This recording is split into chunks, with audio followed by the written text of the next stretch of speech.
Welcome back to Straight Talk. So before the break, we were talking about one council issue with the complaint against Gus Gaidier, and now to another council issue. They sent out a press release earlier this week that the fair wage agreement was signed by them and the Mohawk Bridge Consortium. Yeah, you know what? It's been a long-standing issue since the beginning. I think because of the size of the contract, that there's always been some controversy with that, and it's been the first time that a group of individuals from our community that I guess received a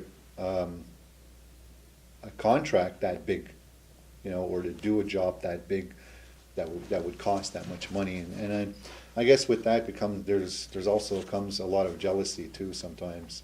But at the beginning, I had spoke to Wayne Rice and Sterling, and we talked about the fair wage agreement because there was it was at the beginning of where all the issues with the men were, some of the union men were complaining that they weren't getting the fair wage, and it apparently it was only a discrepancy of a few dollars per hour, but yet it became an issue.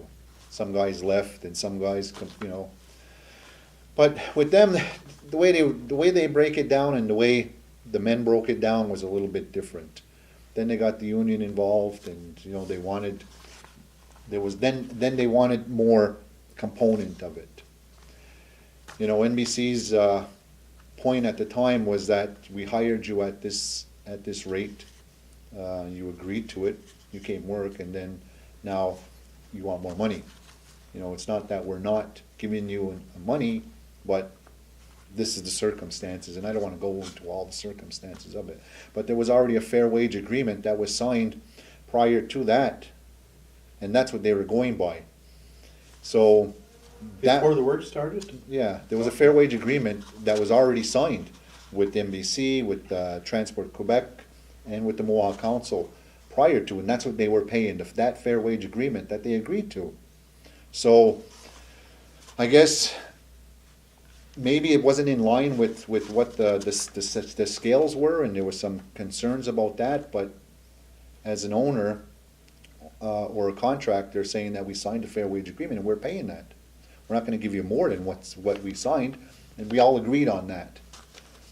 Once the union got involved, it became something else. So, it took them a year or so to sign another one, and now they agreed to that. What that means, though, to the men that aren't working there because of all the union issues now, I don't know.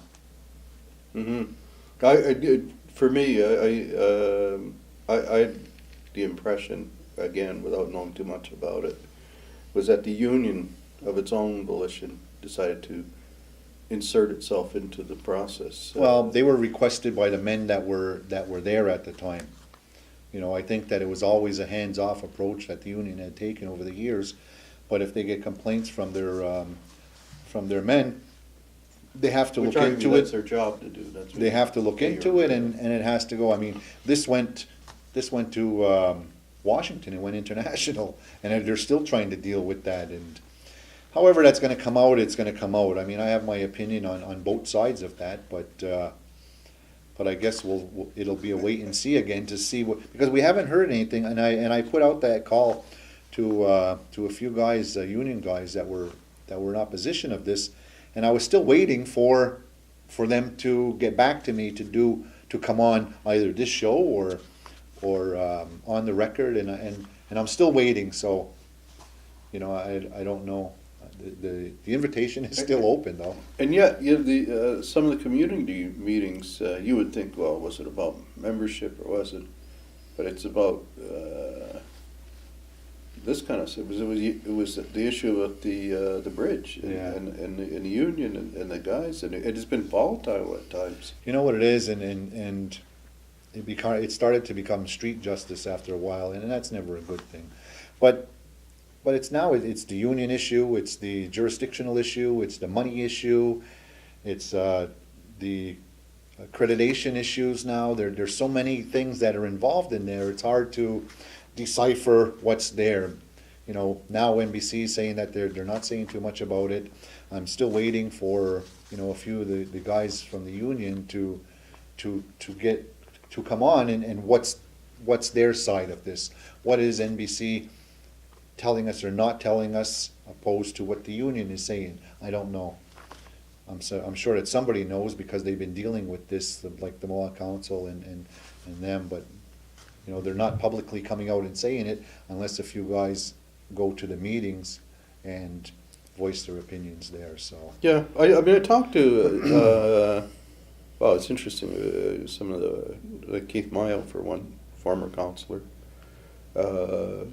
whose position was, you know, is that this is really, it's a jurisdictional issue, and that the primary concern was to protect Kahnawake jurisdiction and establishing that without being allowing for people to come in any further, I guess. I mean, we're pretty well encroached upon by outside jurisdictions. But I mean, I agree that the guys should be getting the same scale here as they would anywhere else in the province. It's only common that would happen, you know, regardless of whether it's a union or a non-union job, that those wages should be paid. Yeah, and yet, you know what, but in other spheres in the community, well, I mean, what I've heard and been told by different people, say, well, what was your wage when you worked elsewhere? Well, it was X amount of dollars. Oh, well, you know, you don't pay tax here. You know, so people so at times people justify paying you less. I don't, you know, that's one of my biggest pet peeves when it comes to. Except if you have a power position. Yeah, but that's one of my biggest pet peeves when it comes to salaries, regardless. If you're in an organization or if you're in a business that you can afford to pay those scales, or that you should be paying them, I think you should be paying them regardless of whether it's here or not, because we shouldn't be suffering again from our own community members or organizations to pay us less than what you would get on the outside because we're not paying taxes. That's a lot of horse shit. You know, they've been using that for years with the police, and I'm sure that today they might be still using the same thing, that they're not getting, excuse me, that they're not getting the same salaries as the outside police. And they're saying, well, because we don't have the budget, or because, you know, we're adding more police, so we're giving you more manpower opposed to the salaries, and, you know, and they keep going around in that. I don't agree with that. So I never did, and I still won't. There was one sector, that seemed to pay people well was in the tobacco manufacturing sector. Yeah. You know, the people were getting paid pretty good. I mean, Well, I don't know what it's like now. yeah. You know. I'm talking about in a factory situation is one thing, but I'm talking about in a professional situation. If you look at, for instance, the hospital, the nurses are paid by scale, the same as that you would get on the outside. They're getting here because they belong to a union, a nursing union. Maybe there's no union specifically in Kahnawake, but the nurses belong to the Well, it depends too. You want nurses, national. right? Because nurses are not obligated to come to go work in Kahnawake. But I think that trades, I think that rightfully so, that all the trades or any profession, you should be getting parity the same as anybody else. Yeah. And And the issue shouldn't be about, oh, you don't pay taxes. that's bull. That's- And I think that if yeah. the government, if it's a subsidized, if the money is coming from programming from the government, then Mohawk Council should be paying them, or should be lobbying to get them the same amount of money as they are anywhere else. And if they're not, shame on them. Is because why are we going to pay our people less because they're not paying tax? It's our right not to pay the tax. Right. So. With that, we're going to go to another break, and we'll be back right after these messages.